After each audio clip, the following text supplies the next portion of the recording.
Heading बनाएंगे PGII and IPEF, partnership for global infrastructure, नाम लिखना चाहे लिख लीजिए, नहीं जानते हैं का तो आप लोग, फिर मैं बात करता हूँ उसके बारे में। PGII partnership for global infrastructure investment, partnership for global infrastructure investment PGII, और एक नाम आपकी स्क्रीन पे आपको दिख रहा है आईपीईएफ का, इंडो पैसिफिक इकोनॉमिक फ्रेमवर्क, यहां से यहां तक IPEF, Indo Pacific economic framework for prosperity.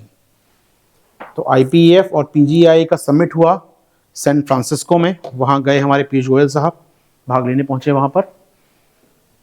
ठीक है, 5 मिनट दीजिए उस टॉपिक पर। पीजीआई आईपीएफ काम की संस्थाएं, मीटिंग में कौन गया कौन नहीं गया वो काम का नहीं है, पीयूष गोयल कहे थे या कोई और गया था वहां पर, कहाँ हुआ ये भी काम का नहीं है, काम का है पीजीआई क्या है, आईपीएफ क्या है, चर्चा करेंगे आपके साथ। नाम लिख लिया होगा आप लोगों ने।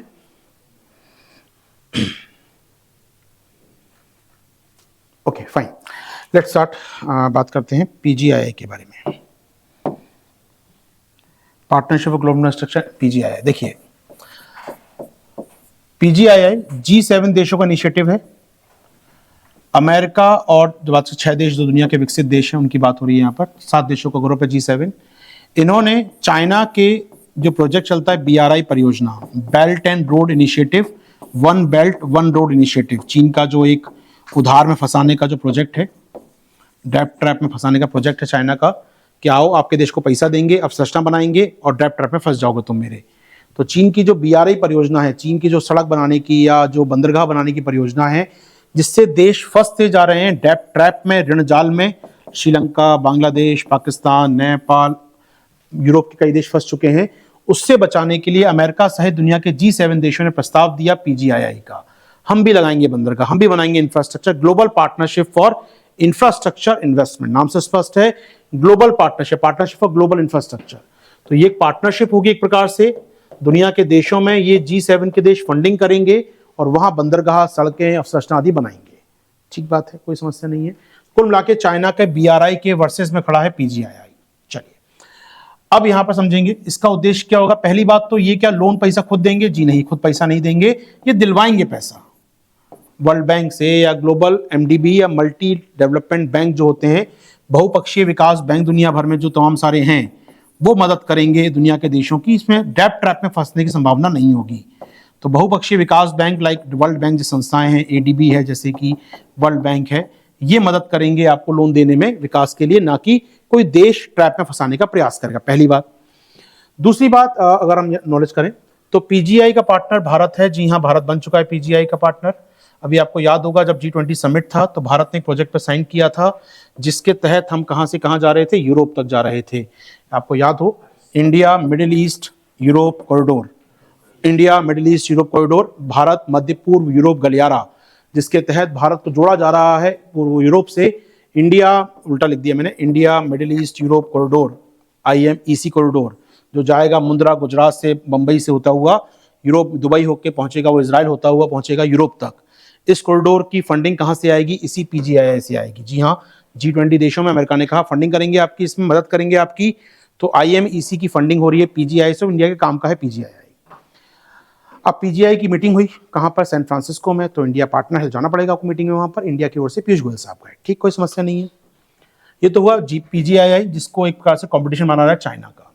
दूसरा है IPEF, IPEF Indo Pacific economic framework for prosperity. जी हाँ, आईपीईएफ की बात करें, इसका गठन हुआ था आज से 1 साल पहले, 2022 मई महीने में, 23 मई 2022 को गठन किया गया था संगठन का। इसका जो गठन हुआ था मई 2022 में, अमेरिका के नेतृत्व में, जो प्रशांत महासागर मान लीजिए, यहाँ पर अमेरिका मान लीजिए, कनाडा मान लीजिए, मैक्सिको मान लीजिए, यहाँ चाइना है, रशिया है, जापान है, आसियान देश हैं, ऑस्ट्रेलिया है।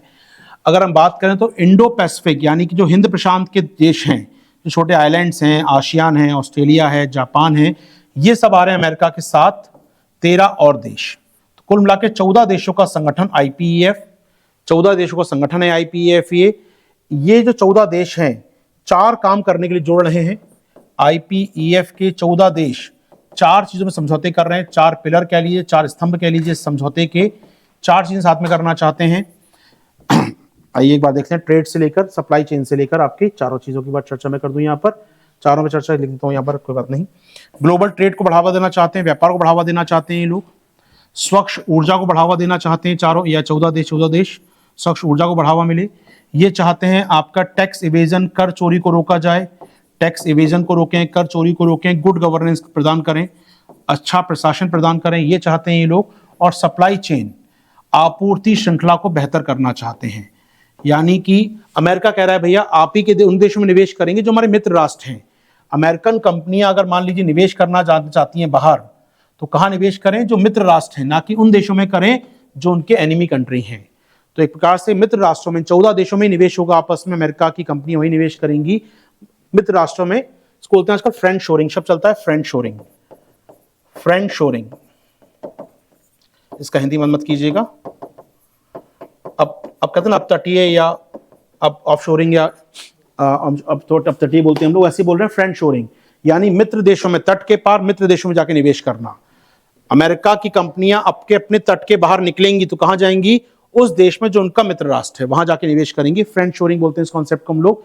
तो सप्लाई चेन मतलब उन देशों में बनाइए सामान जाकर, उन देशों में जुड़िए जो फ्रेंड शोरिंग है, मित्र राष्ट्र हैं। तो 4 पिलर हैं इसके भी। इसकी मीटिंग भी हुई कहां पर? सैन फ्रांसिस्को मीटिंग हुई 14 देशों की। इंडिया है, जापान है, ऑस्ट्रेलिया है इसके अंदर, क्वाड के देश हैं, साउथ कोरिया है, फिजी है, आसियान के देश हैं इसके अंदर। 14 देश इसके अंदर आते हैं, याद रखिएगा काम की बात। इस मीटिंग में साइन हो गया है सप्लाई चेन एग्रीमेंट पर, फाइनली ये साइन हो गया।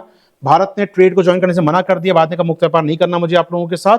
मुझे 3 चीजों में इंटरेस्ट है आपकी, और भारत ने फाइनली साइन कर दिया सप्लाई चेन को। तो आईपीएफ साइन कर चुका है सप्लाई चेन को। हो पाएगी बात हमारी यहां पर? चलिए आगे बढ़ेंगे हम लोग यहां से। क्लियर है यहां तक चीजें?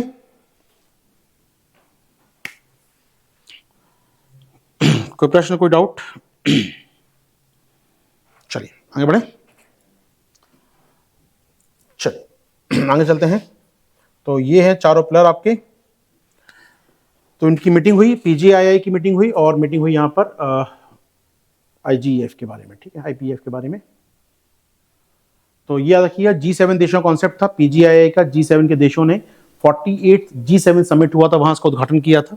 48 G7 समिट लास्ट ईयर हुआ था, उसमें उद्घाटन किया गया था इसका। तो पीजीआई का उद्देश्य अल्टीमेट क्या है? पीजीआई का उद्देश्य है एशिया में, यूरोप में, अफ्रीका में, लैटिन अमेरिका में इंफ्रास्ट्रक्चर को, व्यापार परियोजनाओं को बेहतर करना। कुल मिला के बीआरआई जो है उसका विरोधी के रूप में इसको तैयार करना। तो बीआरआई का विरोधी एक प्रकार से पीजीआईआई जो तैयार किया गया अमेरिका और G7 देशों के नेतृत्व में। ठीक है, यहाँ पर कुछ और काम नहीं करना है हमको। इंडिया को फायदा मिल रहा है इसका, इंडिया जुड़ चुका है इसके साथ। चलिए याद रखिए, एक शब्द आया मैं चाहूंगा शेयर करना आपके साथ। पीजीआई इंडिया की बात करें तो इंडिया को इससे लाभ हो रहा है, इंडिया को पीजीआई से लाभ हो रहा है हमारे यहाँ पर। जैसे कि बताया मैंने आपको कि पीजीआई के तहत इंडिया को ये जो India, Middle East, Europe corridor बनाया जा रहा है, ये तो है ही है। इसके अलावा ओमनीवोर एग्रीटेक के लिए फायदा मिल रहा है। जी हाँ, ये थोड़ा सा याद रखिए, काम शब्द आया काम के लिए।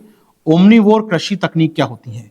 ओमनीवोर कृषि तकनीक किस लिए फंडिंग मिलेगी भारत को? पीजीआईआई से यहाँ पर, ठीक है। तो ओमनीवोर एग्रीटेक और क्लाइमेट सस्टेनेबिलिटी के लिए फंडिंग मिल रही है भारत में पीजीआईआई के तहत। फिर सुन लीजिए, ओमनीवोर एग्रीटेक और सतत कृषि के लिए भारत को फंडिंग मिलेगी। ये तो फंडिंग मिल ही रही है, G20 वाले में जो सहमति बनी वो तो है ही है, IMEC का तो है ही है। इसके अलावा इंडिया को फंडिंग मिल रही है पीजीआईआई के तहत, वो फंडिंग मिल रही है ओमनीवोर कृषि तकनीक और क्लाइमेट सस्टेनेबिलिटी के लिए, क्लाइमेट जलवायु सततता के लिए फंडिंग मिल रही है। अब थोड़ा पढ़ लीजिए आराम से, मैं चाहूंगा 2 मिनट रुकेगा इस टॉपिक में काम का है, क्योंकि ओमनीवोर पूछ सकता है, क्लाइमेट फंड के बारे में पूछ सकता है, किसके साथ मिलकर तैयार किया है, ऐसे क्वेश्चन आयोग पूछता है आपसे। तो पहली बात, क्लाइमेट सस्टेनेबिलिटी फंड, सतत या जलवायु सतत कोष कह सकते हैं हिंदी में चाहें तो आप इसको, सतत जलवायु कोष की बात करें, ये तैयार किया गया है। एक VCF है, ये क्या होता है VCF? एक मिनट रुकते हैं आपके साथ यहाँ पर। ये एक प्रकार का VCF है, VCF एक प्रकार का, VCF मतलब वेंचर कैपिटल फंड है। वेंचर कैपिटल फंड क्या होता है? ऐसा फंड जो स्टार्टअप में पैसा लगाए। यानी ध्यान सुनिएगा इस बात को, यानी भारत में कोई स्टार्टअप है, वो चाहता है ऐसी खेती की तकनीक बनाना जिससे खेती परंपरागत की जगह सतत हो जाए, ज्यादा पानी यूज करती कम पानी यूज करे, वो पॉल्यूशन फैला रही कम पॉल्यूशन फैलाए, कृषि में एनवायरमेंट फ्रेंडली एग्रीकल्चर हो जाए। देखो सॉल्यूशन किसी के पास है, मेरे पास कोई सॉल्यूशन है, मैं कोई बनाना चाहता हूँ तकनीक जिससे कृषि सतत हो जाए, तो फंडिंग चाहिए फिर उस काम के लिए, मुझे निवेशक चाहिए उस काम के लिए। तो ये जो फंड बनेगा ये निवेश करेगा ऐसे स्टार्टअप में, ये शार्क टैंक बन जाएगा एक प्रकार से उन निवेशकों, उन स्टार्टअप्स के लिए जो बेसिकली कृषि के लिए तकनीक बना रहे हैं। कौन सी तकनीकें? जिससे भारत में खाद्य प्रणाली मजबूत हो, जिससे भारत में ग्रामीण अर्थव्यवस्था मजबूत हो, जिससे भारत में कहीं ना कहीं हमारे यहाँ क्लाइमेट चेंज से लड़ने की ताकत मजबूत हो हमारी। यदि ऐसी कोई तकनीक आती है, कोई कृषि कंपनी आती है, उसको फंडिंग करेगा ये फंड। जोखिम पूंजी कोष को होते हैं हम लोग, वेंचर कैपिटल फंड बोलते हैं कई बार इसको। वेंचर कैपिटल फंड की बात हो रही है आपके साथ यहाँ पर, तो VCF के रूप में काम करेगा क्लाइमेट सस्टेनेबिलिटी फंड। कहां से बन रहा है ये? PGIA के सहयोग से बना रहा है भारत सरकार। ठीक है, लगभग $30 मिलियन का फंड होगा अपने आप में, ये हो पाएगी पहली बात। तो VCF के लिए काम हो गया। दूसरी बात, दूसरा सुनिएगा, दूसरा ओमनीवोर कृषि क्या है वो समझ लीजिए। ओमनीवोर एग्रीटेक क्या है? ओमनीवोर या एग्रीकल्चर बात कर रहे हैं हम लोग, एक तकनीकी कृषि है अपने आप में, जो कृषि में लचीला और टिकाऊ बनाने के लिए खाद्य प्रणाली को बदल देगी। इसमें क्या है मतलब, कुल मिला के मैं कहूँ, एग्रीकल्चर बायोटेक्नोलॉजी को बढ़ावा देना, एग्री बायोटेक को बढ़ावा देना, कृषि प्लेटफॉर्म तैयार किए जाएंगे, प्रिसीजन एग्रीकल्चर को बढ़ावा दिया जाएगा। प्रिसाइज एग्रीकल्चर क्या होती है? जितना उर्वरक चाहिए उतना ही डाला जाए, एक बूंद अधिक न एक ग्राम कम, जितना इरिगेशन चाहिए उतना ही किया जाए। खेत के किस भाग में सिंचाई की आवश्यकता ज्यादा है, किस भाग में कम है, प्रिसाइज हो जाएंगे। सटीक कृषि कहते हैं हम लोग इसको। जितने इनपुट चाहिए वही दिए जाएंगे, बाकी नहीं। सेंसर चाहिए उसके लिए, फिर मुझे जगह जगह खेत में सेंसर लगे हों, भैया यहाँ पानी कम है, यहाँ पानी ज्यादा है। स्मार्ट खेती करनी पड़ेगी, फिर मुझे सर्वे करना पड़ेगा ड्रोन से ऊपर से, मुझे कहां पर पानी सूख रहा है, कहां पर पानी की आवश्यकता है। यानी प्रिसीजन एग्रीकल्चर करने के लिए जो तकनीक है उसको कह रहे हैं हम लोग यहाँ पर ओमनीवोर टेक्नोलॉजी। जुड़ पा रहे हैं इस बात को हम लोग? तो ओमनीवोर तकनीक क्या है? खेती में सटीक खेती को बढ़ावा देने की तकनीक है ओमनीवोर एग्रीकल्चर, ओमनीवोर टेक्निकल्चर की बात हो रही है। ठीक है, तो दोनों के लिए अमेरिका फंडिंग करेगा। तो America climate sustainability fund PGIA की फंडिंग आएगी, और ओमनीवोर की बात हम लोग कर रहे हैं यहां पर, यानी सटीक खेती को बढ़ावा देने के लिए हम लोग मदद करेंगे यहां पर। चलिए, तो ये दोनों काम आपके हैं, जोड़ लीजिएगा इसमें। तो बताया मैंने, भारत ने साइन कर दिया दोस्तों आपको, यहाँ पर भारत साइन कर चुका है अपना आपूर्ति सप्लाई चेन का जो IPF वाला का जो कॉन्सेप्ट था, उसमें सप्लाई चेन का जो पार्ट था उसमें साइन कर दिया 14 देशों ने, भारत ने साइन कर दिया इसके ऊपर, जिससे कहीं ना कहीं अब फ्रेंड शोरिंग ज्यादा हो पाएगी। फ्रेंड शोरिंग, अमेरिकी कंपनियां निवेश कर पाएंगी भारत में आराम से, यहाँ सप्लाई चेन, चीन पर निर्भरता कम करेंगी अपनी वो, और धीरे धीरे भारत में सप्लाई चेन को बढ़ावा देंगी इस कार्यक्रम के तहत।